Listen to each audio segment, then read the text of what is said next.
Now, we mentioned it just a moment ago. I'm delighted to welcome the main man to Talk Sport and Drive. A very warm welcome to Brighton boss Fabian Hürzeler. Fabian, hello. How lovely to see you. Yeah, thanks for being here. It's our pleasure. Thank you so much for joining us. Is this a bit unusual, you having a chat with the media so close to kickoff? I think it's getting more and more usual. So I think it's part of the business, and the Premier League is one of the biggest leagues in the world. It's a bit product, so the coaches are part of it, and I think it's getting more and more involved during the game, between the halftime, so between 45 minutes and especially also before the game. So for me, it's fine. Well, listen, we've promised that we'll have you out by 7. Is that okay? we can spend a little bit of time. I don't need so much before the game. So okay, well, that's nice. That's a nice position to be in. Listen, we were just talking actually before you got here about, I know every game's big in the Premier League, but you're playing tonight a team that are rock bottom of it. And, of course, a win tonight for Brighton could take you to second place in the Premier League. How difficult is it for you and your group of players to not get a little bit dizzy at the prospect of Champions League football at this stage of the season? I think if you follow consistently the process, if you believe in the process, if you don't mention too much the results, no matter if it's a good phase or a bad phase. At the moment it's a good phase, but if you trust the process, if you really focus on the process, then you not mention too much the results. And I always try to lead by example. I always try to develop myself. I always demand also from my players that they develop themselves, that they try to be the best version every day, that they try to win the day, and then I hope that they don't focus too much on the table, because in the end I always say the results will come when you work hard, when you have the right work ethic, when you believe in your potential, when you believe in the hard work, when you believe in the process. Then I'm sure long term you will get what you deserve.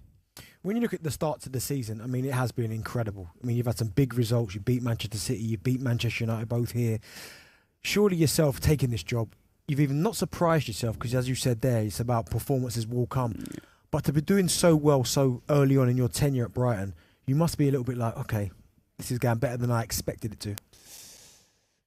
For me, it's honestly not too much about expectations, because in the end, and also no surprise, because in the end I see the players work every day, and I see how the club works, and I see how all my staff works, and like I said before, I think when you work hard you will get the results you deserve. And for me it's more like, and that's also what I said to the players, that they see it as a confirmation for their hard work, a confirmation for their characters, a confirmation that, and it's also part of the truth that we had some phases already in the season where it was not that easy, but they believed in their own strength, they believed in the process, and they keep going, and they show it every day. And that's why, of course, it's nice to be there. Of course. But honestly, at the moment, we can't take out of this anything. It's just a confirmation for the hard work, and we have to keep going, doing the things we do every day. One question everyone seems to ask every manager when they're in an interview, irrelevant of the club, is what are the aspirations for the season? You could ask the question to Pep, and he might say, try and win on all counts, the Premier League, the Champions League. And you ask someone like, for argument's sake, Kieran McKenna, and he might just say survival. Yeah. For Brighton, a win tonight could take you second, as we alluded to. Do you have discussions about what's a great season? What are the goals for Brighton and Hove Albion this season? For me, in general, in life, it's so important to have a clear vision where you want to go. And I said it in my first press conference. I think I said that we want to challenge the establishment. And for challenging the establishment, you need to have like a consistency in your performance and in your results. And I think that we try to work in this phase, but the league, the Premier League, is so competitive, unpredictable, it's so intense. So we really try to focus game for game. We really try to go step for step, and we know there's still a lot of improvements. So let's say the last game against Bournemouth could also go completely the other way. It's also part of the truth, and that's where we know where we are. We have to stay humble, we have to stay grounded, we have to keep working, and then I'm sure that in the end of the season, when we keep doing these things, then we can play a season to remember. But it's only a vision. What gives yourself a promise never to give up, and that's why I think visions are so important in life. When you look at the starts you've made again, and you look at the amount of goals you guys are scoring, I mean, it's all spread out throughout the team. Certainly those attacking areas, João Pedro, Danny Welbeck, Matoma. Is that intentional? And have you tried to get goals from other areas, or the guys are just stepping up, and when they're getting their opportunity, they're just taking them?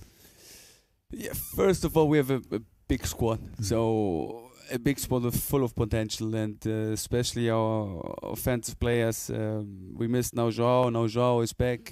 We missed Mente, now Mente is back. Then we had Mitoma in a good shape. I think Danny Welbeck is in a great shape at the moment. We have still Jorginho Ruta, we have Julio, we have Evan. So I can mention a lot of players, and that's the thing. What is a good thing for me, because of course I have to make tough decisions, and some players might be disappointed, but so many players and so many good players together means competition. And competition means that they have to challenge themselves, that they have to challenge each other in every training. So they need to train good, that they can play on the pitch, and that's why for me it's a good thing. And at the moment they're all in a good shape. They're doing great things in the training, and it's tough for me to bring the best four, let's say the best four offensive player on the pitch. But at the moment they're doing quite good. We spoke about potential. Now, someone who's not potential is Danny Welbeck, as you said. He's 34 years old. I mean, he's one of the elder players in your squad. But how important has he been in terms of leading some of these younger players and kind of learning by example? Yeah, I think you just said it in your question. He's a role model, not only on the pitch, also beside the pitch. So he's leading by example, and he's not only a great player, he's also a great character. What I mean with this is, he is very supportive to the young players, to the new players. He even like smells dynamics, and when he smells dynamics, he immediately goes into it and try to avoid like bad moods in the locker room. And that's something what is so impressive for me, that he takes care of these things. And on top of that, of course, he's an incredible player, and he's so professional to be ready every game, and I think that's something special. Danny Welbeck is 34 years old, and by me saying that, you know exactly where my question's going. You got James Milner. It feels to me like James Milner must be in his mid-50s, right? Because he's been around for so long. A lot is made about your age. You're like 32 years old. Can you understand what I mean, age is just a number, right? But can you understand why so much is made of, oh my God, they've got this young manager in, he's younger than some of the players. Obviously, other people outside have a problem with it, and it's not a problem in the dressing room. But can you understand why it's talked about? So first of all, I'm really happy that you make me even older. I'm 31. 31 are you? I'm 31. What I meant was, you're mature, mature beyond your years is what I meant. That's fine. I know I'm feeling like 32 now. That's good. So honestly, the age is something I can't change. So I'm getting older every day, and that's what I always say. And I just try to lead, and that's my leading style. I try to lead by the friendly authority. So on one side, I try to convince the players by the power of the idea. So I try to convince them by why they should do this, to improve. And if the players like recognize that you really want to improve them, then I think they buy completely into it. That's the first thing. And the second thing is like, you have to listen to the players. So of course I'm younger than them. Danny Welbeck, James Milner, also Lewis Dunk, they have a lot of experience. They played so many years in the Premier League. So it would be stubborn from my side if I don't listen to them. So I always say, like, God gives us like 2 ears and 1 mouth because of reason, because to listen more than to speak. And that's why I think it's so important to listen. And that's the friendly part. And the second part is like the authority.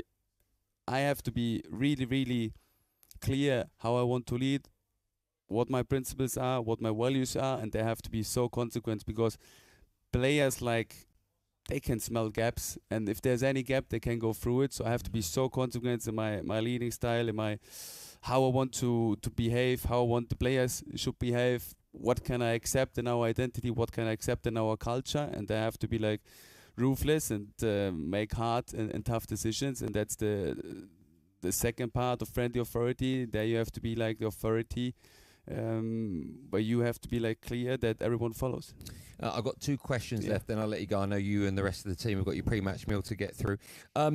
We had Paul Barber, the CEO, in our studio last year, and one of the things that blew us away was just how well run this club is. From your perspective, how does it affect day to day? How does it make your job just so much easier? I think that's one of the most important things in football, that you have a leadership from the club that is so structured, that is so organized, that is also very open. So we have a good relationship I have a good relationship to Tony, to Paul, and also to David, and we talk about a lot of things. And I think it's so important also for a coach to know that it's not only leading the staff and getting the staff integrated in your values, also to lead from downside to up. So Tony wants to be part of it, Paul wants to be part of it, and they're not there at the daily business, but you have to make them feel that they're in the daily business. And they give me a lot of trust, they give me a lot of belief, and I think they show a lot of courage with this decision to bring me here in the Premier League, and they will be thankful for the whole life. And now it's also up to me and the players and to the staff to give back the trust and the belief they have in us and in me. Last question. You mentioned in your press conference about bingo. Is that right? You were what was that all about? You're an assistant. Yeah. So, in general, it's so important for me to spend time with my staff members, because in the daily business you always focus on the next game, you focus on the analyze, you focus on to prepare the team, but sometimes you miss like spending time with the kit men, spending time with the cleaners, spending time with the chef. So it's so important to organize things what we do together and spend time. And my assistant coach, he organized the bingo night. So I think it was the first time that we played bingo in the training ground. What did you? The first time you saw the rules, were you like, "What is going on here? Do you understand it?" Honestly, I played the first time. Yeah. Bingo, and I'm very like challenging. I'm very competitive. So when I play every game, I want to win it. So I was one number before, and I said to him, "Please say it, and say the number."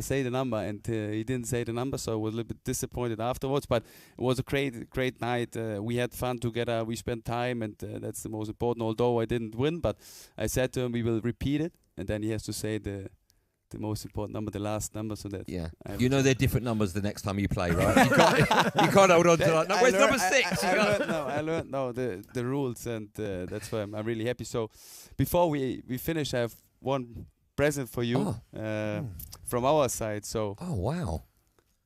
I think. Oh my days! Oh, I heard that you never play football, but I think you seem to be a playmaker. Stop laughing! I have played football. You have played football, not here on the pitch. Oh my I goodness! give you the honor to wear the number 10. So that's our first. Look at that! That's incredibly kind of you. Jersey, and of course also for you, Bent. Number 39. So when I was here, of course, thank you. When you was here, you were wearing it. So can I say, because Darren was only here a month, has he got to give that back in 31 days?